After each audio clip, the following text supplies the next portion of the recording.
Hello everyone, in this video we're going to learn how to create a feature collection from a table that we imported, and then we are going to visualize that data set.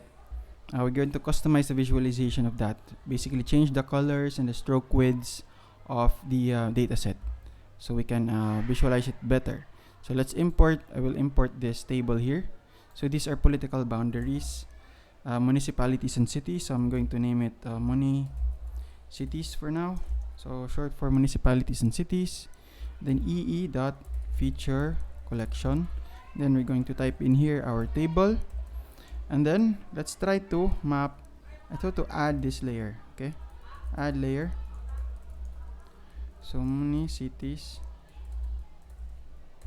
Okay, so let's run this. See what we have.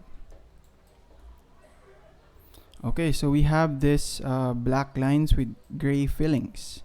Okay, so if we want to modify this color, I'm just going to add another parameter here in the maps at add layer. I'm going to add a color parameter. Okay, color inside some curly braces. Then I'm going to add here the color red. Okay, and then I'm going to name this layer red colored, for example. I'm going to run this. Let's see what happens. So as you can see here, we have here a thick, relatively thick line for the boundaries and a fill color of red that is somewhat transparent. Okay, so those are the default settings. Okay, now what if you don't want to use this red, no?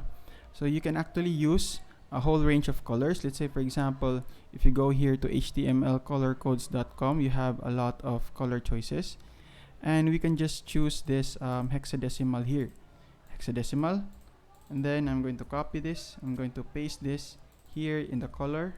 Let's see what happens if we run this one. Okay, let's wait for a bit. Okay, so as you can see right here, it changed to green, and still the filling is a little bit lighter and transparent. Okay, so what if you want to change the width of the lines of the political boundaries? Now we have another option for that. So let's comment out this first one, and what we're going to do is same, add layer, and we're going to write here municities.draw. Okay, now in the .draw function, I'm going to place here a key value pairs, color, and we're going to use the same color, that one, and string format, and then comma and stroke width. Make sure that the W is capitalized. Okay, let's say 5. Okay, and then another for the color parameter. This is supposed to be the color parameter, but we already inputted that, so I'm going to write here green colored. Okay, so let's try to run this one, see what happens.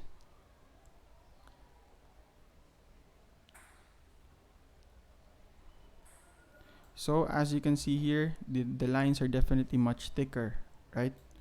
So what if I modify this to 1? If I modify this to 1, let's see the difference if I run it. Wait lang. Okay, that's thick, right?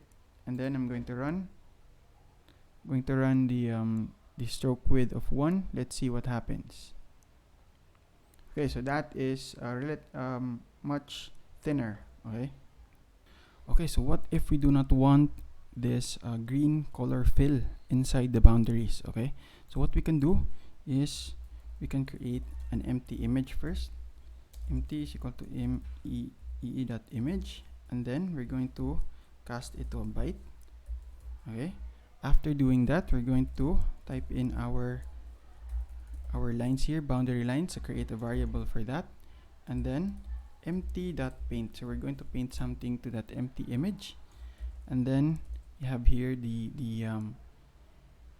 properties. Okay, the parameters. So we have here a feature collection.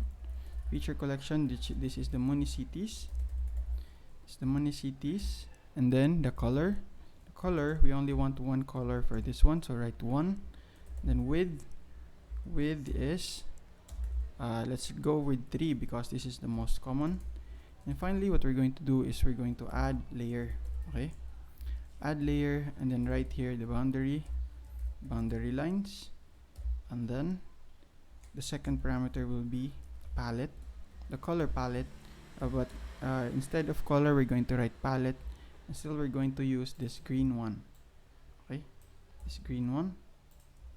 So let's write that in a string format, and then let us name this boundaries.